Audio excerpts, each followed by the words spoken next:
வணக்கம். திருக்குறள் எல்லோருக்கும் வாழ்க்கை வழிகாட்டி.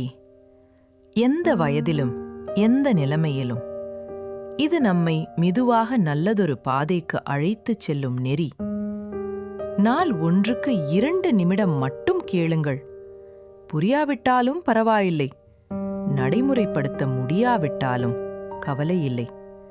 கேளுங்கள், மெதுவாக உங்கள் மனதில் ஒரு மாற்றம் உருவாகும். கடினமான நேரங்களிலும் கூட அது உங்களை அமைதியாக தூக்கும். உங்கள் வருகைக்கு நன்றி. லைக் பண்ணுங்கள், சப்ஸ்கிரைப் பண்ணுங்கள்.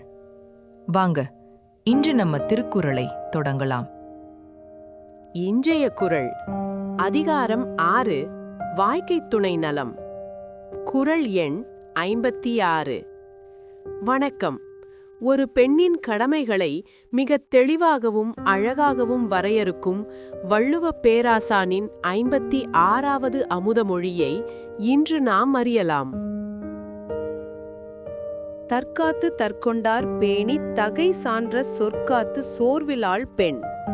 தன்னை காத்து தன் கணவனையும் பேணி காத்து புகழை காப்பதில் சோர்வில்லாதவளே உண்மையான பெண்ணாவாள் என்கிறார் வள்ளுவர்.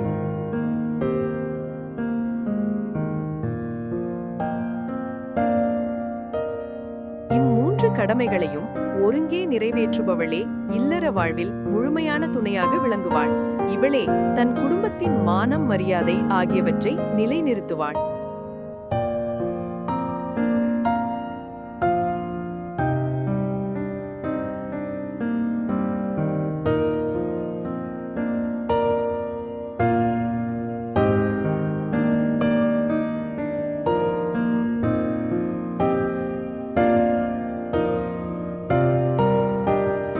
இல்லற பொறுப்புள்ள ஒரு பெண்ணின் சிறப்பான கடமைகளை வரையறுத்து அதுவே அவளது பெருமைக்கு அடிப்படை என்றும் இக்குறள் விளக்குகிறது.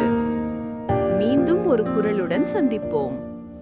உங்கள் மனம் நிம்மதியாய் உங்கள் வாழ்வு நிலைத்ததாக இருக்க நமது சேனலுடன் இணைந்திருங்கள். வீடியோ பிடித்திருந்தால் லைக் செய்யவும் மற்றும் புதிய ஞான கருத்துக்களை பெற சப்ஸ்கிரைப் செய்ய மறக்காதீர்கள்.